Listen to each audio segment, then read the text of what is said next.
Mother, is Maxwell House really the only coffee in the world? Well, your father says so, and your father knows best.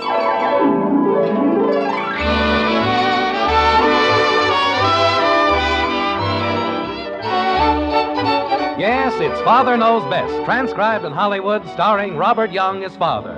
A half-hour visit with your neighbors, the Andersons, brought to you by America's favorite coffee, Maxwell House. The coffee that's always good to the last drop.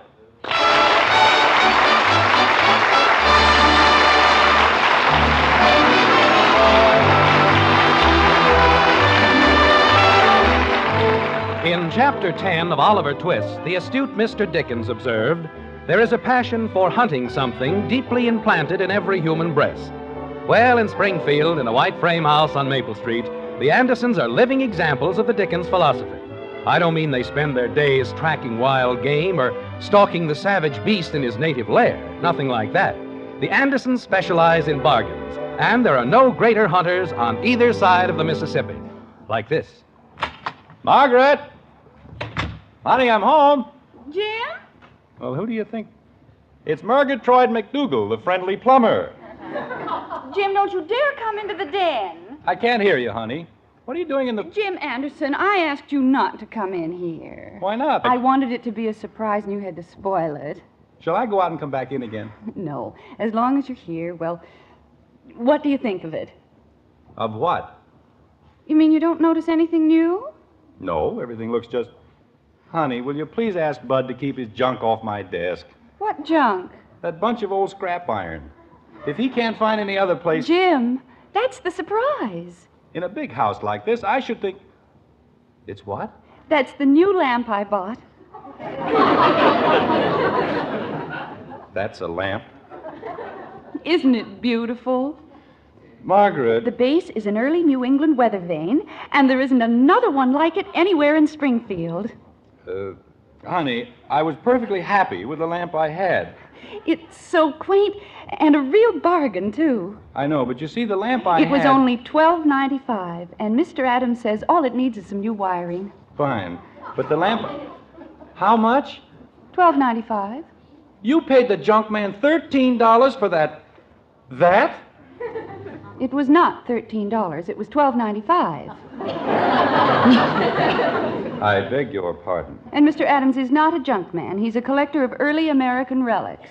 See what he'll give us for my Aunt Martha.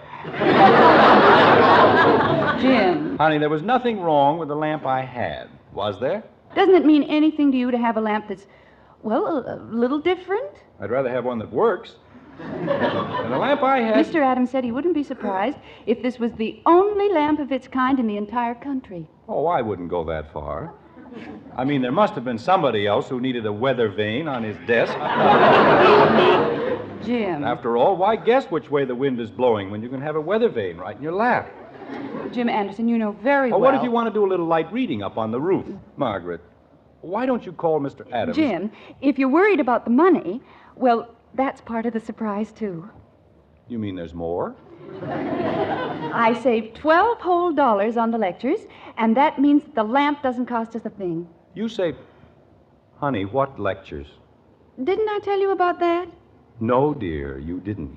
Well, Bertram Stokes is giving a series of lectures on the psychology of better living. He is, huh? And the regular price is $18. I see. And just because you were sucker enough to pay only $6, you figured that... I didn't pay $6, Jim. It was $24. You paid $24 for tickets to a bunch of dizzy lectures? Wait a minute. How did you save $12? I told you, the price for one is $18, but if a couple buys them, they're only $24 for the two. So, you saved $12. Well, didn't I? Margaret. 18 times 2 is 36, and I only paid 24. And if that isn't a clear saving of $12, well, then I just don't know how to add. Honey. Yes? I think I'll go out and water the lawn. Jim, dinner's almost ready, and if you go outside... Mother! I'll come in when you call me. I'll just be in the backyard. Well, just a minute, dear. We're in the den, Betty. Honey, I've had a hard day at the office, and if I feel like watering the lawn... Mother, wait till you see what I've got. If this isn't the dreamiest thing. Betty, please. Your father was telling me something. He was? Oh, hello, Father. Hello, Betty. Hey, Mom. Well, I guess it's closer to dinner time than I thought. Go ahead, Father. What? Mother said you wanted to say something. Well, it's nice of you to remember. You see, Where is everybody? We're in here, Bud. I'll be right in. Go ahead, dear. why don't we just skip the whole thing? I don't understand you, Jim. You make such a big fuss about being interrupted. And then when we do listen... Honey, it isn't important. It certainly is. If you have something to say, we want you to say it. Don't we, Betty? Oh, sure. Well, all I wanted to say Boy, was... did I ever pull a fast one. Bud. Wait till you see what I got, Mom. Bud, your father's here. Oh? Wait till you see what I got, Dad. Margaret, why can't I just go outside? Wait a minute, Dad. You gotta hear this. I don't want to hear anything. All I want to do... What in the name of heaven is that? It's an automobile horn.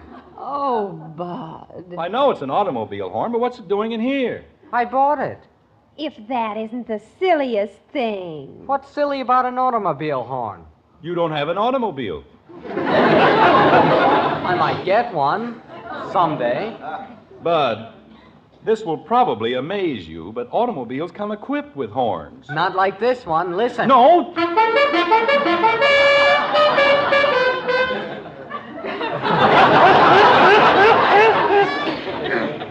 Bud, Yes, Dad? does it always do that? Do what, Dad? Just hang there at the end? Oh, sure. The last note doesn't blow. I see. That's why I got it so cheap. If you think that's cheap, wait till you see my bargain. Margaret. Betty, maybe this isn't quite the time. But look at it, Mother. The Rubaiyat of Omar Khayyam in the original Persian. Willie thought he was pulling a fast one on Just me. a but- second, Bud. Betty, Yes, Father? since when do you know how to read Persian? I don't. Then what good is... As a matter of fact, nobody in Springfield does. That's why I got it for only $3.50. You know, this is a great family. Lamps don't light, horns don't work. It's only one note, Dad. The other 14 worked fine. See? Well, don't push the...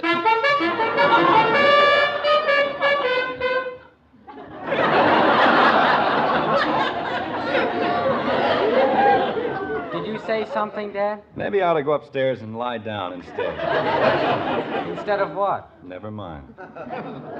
Well, if we're ever going to have our dinner... Oh, no. Jim, the child has a perfect right to come home. Well, of course she does, but... Well, I'll just get ready for the worst. Where'd everybody go? We're in here, knothead. Betty, I wish you wouldn't call her that. And the wristwatch didn't even work at all. What wristwatch? The one I gave Willie for the horn. You see, he thought... Oh, Mommy, wait till you see what I've got. It's the most wonderful thing in the world. Kathy, how many times have you been told... It's Jimmy Woody's invention, and when you pull it down here... Kathy, your father was speaking to you. Hello, Daddy. You pull it down here... Kathy. And it throws rocks. Isn't that wonderful? Kathleen. I said hello. Wait a minute. You bought a machine to throw rocks? Jimmy Woody invented it. You don't break enough windows throwing them by hand. You have to have a machine. And besides, the batteries are practically new. Kathy, I want you to take that invention right back to Jimmy. But I paid him 28 cents. You heard your mother, Kathy. It's bad enough... But this won't break any windows, Daddy. It doesn't even work. Margaret, Jim, if it doesn't work, it certainly can't do any harm. I'm going outside. Don't go out of the backyard, Jim. I won't. Want me to come with you, Dad? No, stay right where you are. Mother, have you ever seen such a mysterious writing in your whole life? Jimmy says he's going to invent a bigger one for throwing big rocks.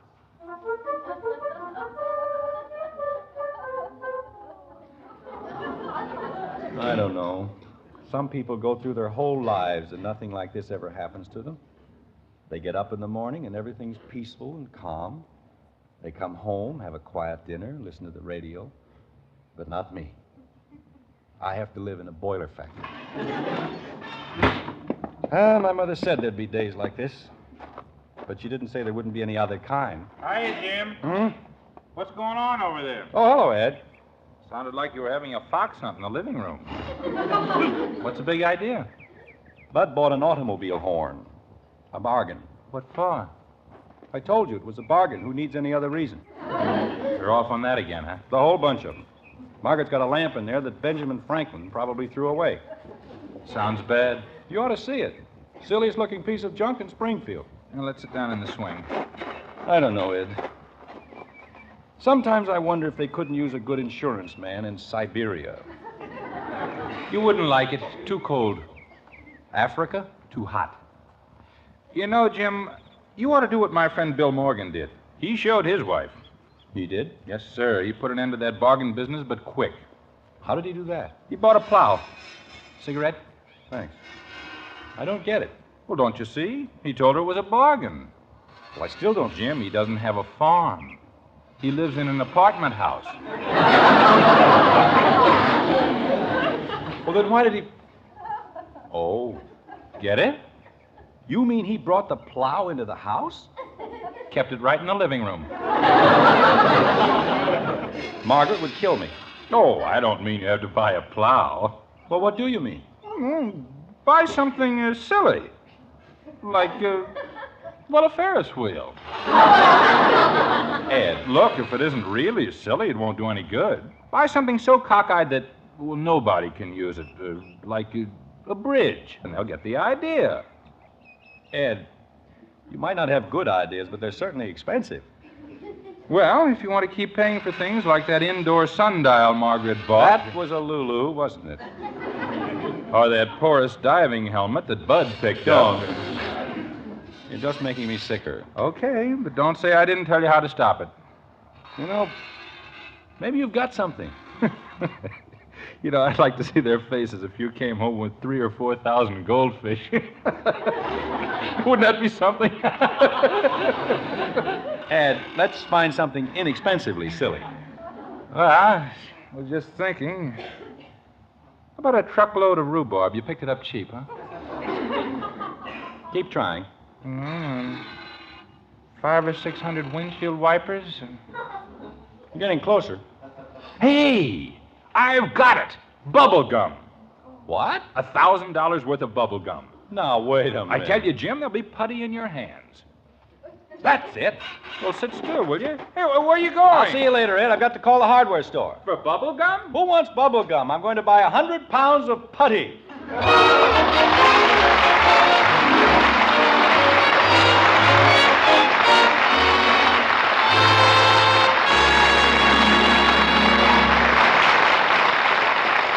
So Father thinks he's going to teach the family a lesson, huh? Well, only time will tell if he's right about that. But, ladies, lots of times there's just no question about the head of the house being right. For example, he always knows best about heartwarmingly good coffee. For your husband is the world's greatest coffee expert. Now, we're called experts, too. After all, more families buy our Maxwell House coffee than any other brand. But when the fragrance of coffee you brew brings your husband to the kitchen, why, he's the only expert who counts. And tomorrow, if you'll fill his cup with the hearty goodness of our Maxwell House, we're sure he'll smile his delight and say, Golly, that's great coffee. yes, that's exactly what he'll say. In fact, we'll return your money if he doesn't. You see, no other coffee can give you that same famous good to the last drop flavor. Flavor that good requires a very special recipe, one that insists on extra choice, rich coffees blended just so. And only Maxwell House has that recipe. No wonder, then, no coffee tastes like Maxwell House. No coffee is made like Maxwell House. So tomorrow, serve your husband the truly superb flavor of Maxwell House. If he doesn't say, best coffee ever, just send us the can, an unused portion, and we'll refund your money. Our address is right on every familiar blue tin. Yes, offer the world's greatest coffee expert the enjoyment of coffee at its best. That's Maxwell House coffee. Always good to the last drop.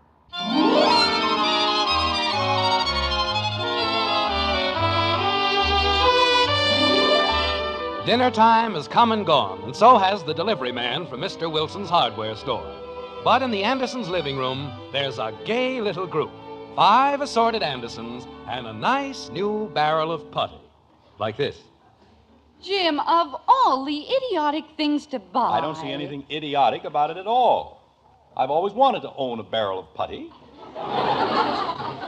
But, Father, 100 pounds. Well, naturally. How else do you suppose I could have gotten such a bargain? Dad. Just a minute, Bud. I'd like to explain how much I really saved. You see, if you buy putty in small quantities, you know, the small 8-ounce cans, you have to pay for the labels and the printing and well, it comes to quite a good deal. Almost 50 cents a pound. Is that a lot? It certainly is. But buying it this way, Jim. in the large economy size, the whole thing came to only $10.86, or less than 11 cents a pound. Now that's a bargain.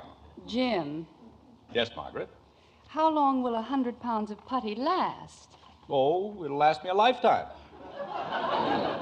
If I live that long. That isn't what I mean.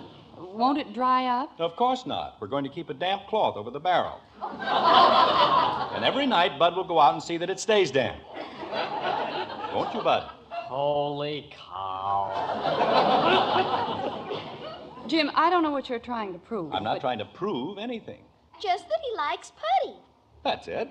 Why, you have no idea how good I'm going to feel. Walking down the street and hearing people say, "There goes Jim Anderson. Boy, does he have putty."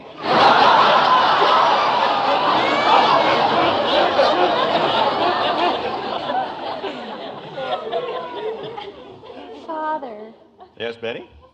my book only cost $3.50. I didn't say anything about your book, did I? No, If you want me to, I'll put the horn in your car. You'll put that horn in my car over my dead body. How about Jimmy's invention? Kathleen, for your information, that is known as a catapult. It is? Yes, and it was invented by a Greek named Archimedes. It was not. Kathy. Well, Jimmy's my friend, and he said he invented it. And I don't care what the other man told Daddy.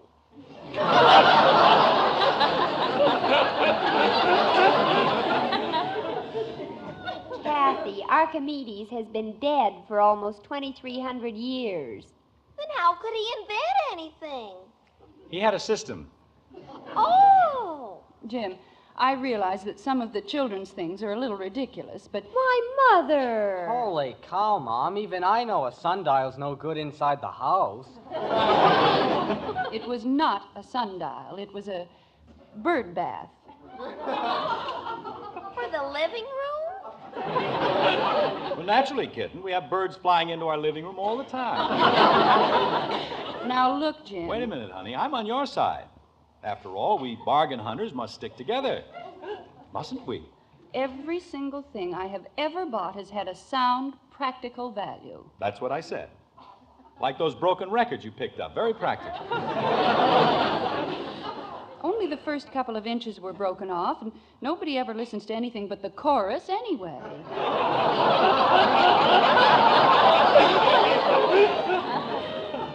Mother, how can you say my book is ridiculous? It's beautiful. But you can't read it. I don't have to read it. I can just hold it and feel the thrilling vibrations. Let me feel it. Oh, stop it. I only wanted to feel it a little. Let her feel it, Betty.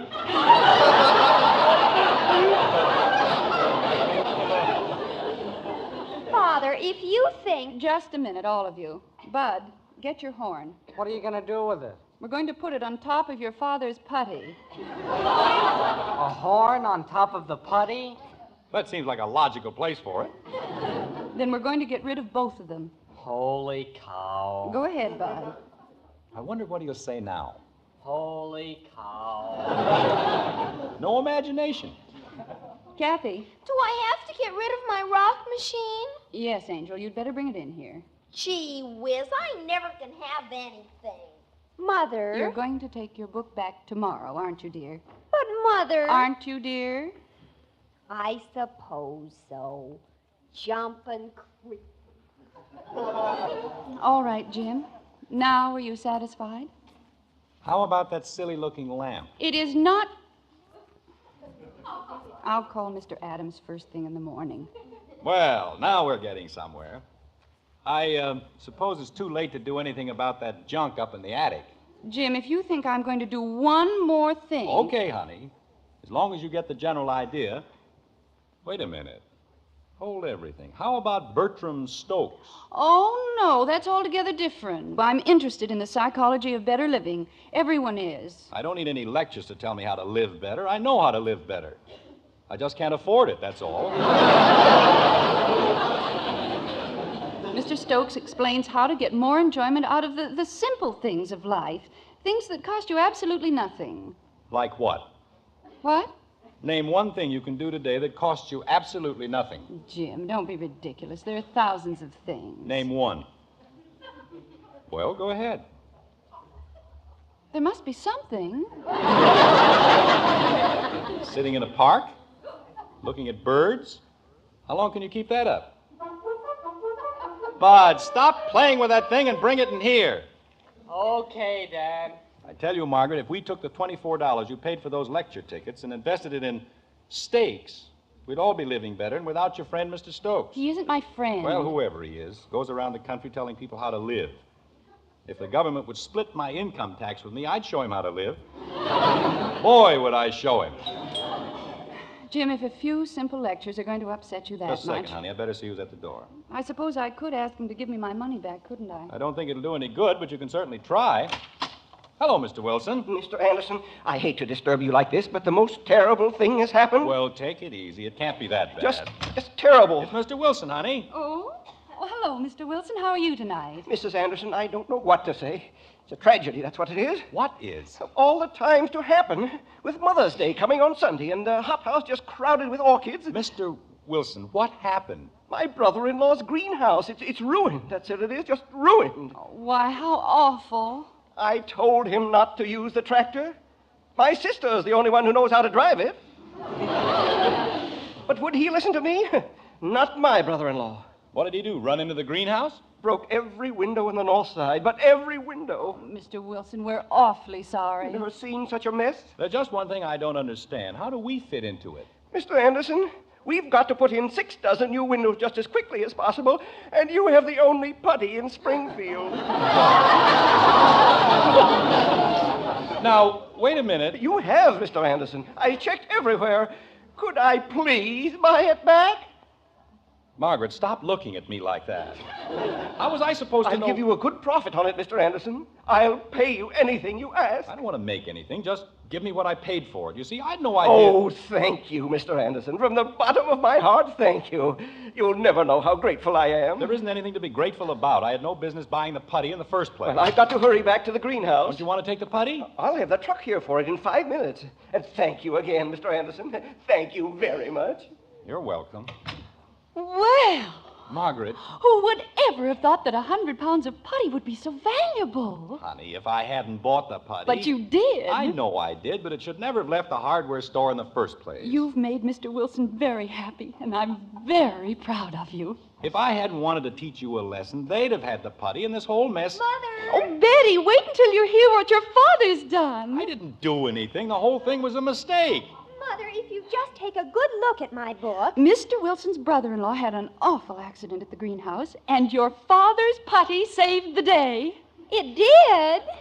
It isn't my putty. I only bought it for a joke. All those beautiful flowers would have died if it weren't for your father's putty. Margaret, for the love of heaven... Isn't it the most wonderful thing you've ever heard? Mother, if they found a use for a silly thing like putty... But a thing like this couldn't happen once in 100 years. Don't you think we might meet somebody sometime who knows how to read Persian? Oh, I wouldn't sell the book now. You wouldn't? Margaret? Why, there's no telling how valuable it might be. I don't know. Mom. Bud, the most wonderful thing has happened. Honey, don't start that again, please. I promised not to blow the horn in the house. But you'll never guess what Father did. Betty. He saved all the flowers in Mr. Houston's greenhouse. Margaret. Who's Mr. Houston? He's the man who owns the hardware store's brother-in-law. Hey, how about that? I didn't save anything. Oh, Kathy! dear. Margaret, if you'll just tell them... Mommy, it works. Jimmy's invention Now works. look, all of you. But Spud! I just wanted to see if it was fixed. Margaret, I've had enough of this nonsense. You're going to take all of that junk. Junk? Why, Father! Jim Anderson, don't you dare call it junk. But 5 minutes ago. If you can be a hero with a ridiculous thing like putty, I can feel it. I can just feel the vibrations. Bud, we've got to bring all those things down from the attic. You bet, Mom. And I'm going to get a bigger rock machine. Oh, no.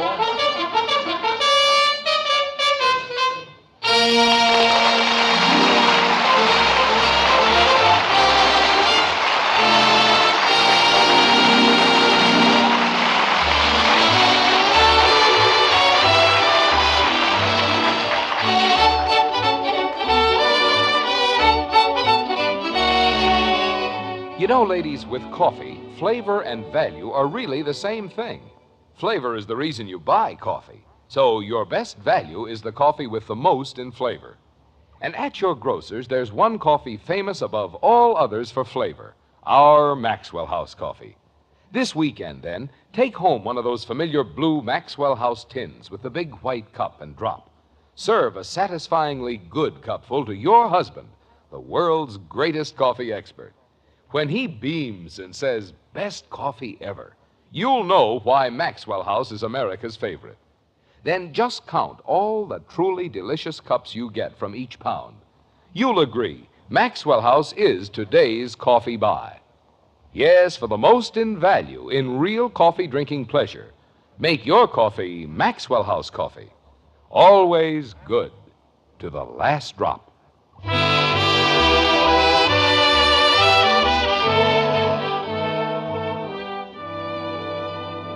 Ladies and gentlemen, this is Robert Young.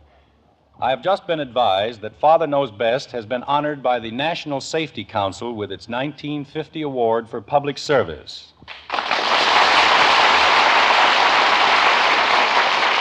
On behalf of the entire cast, our writer, and our sponsor, I should like to express our gratitude for this signal honor.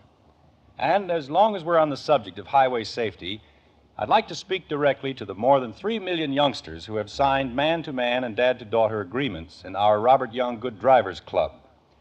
Spring is here, and the open roads are a great temptation for racing, for joyriding, for downright recklessness. That's why I ask you to re-examine your pledge, to read once more the 8 rules of good driving you promised to obey. You'll do it right now, won't you? That's fine. See you later.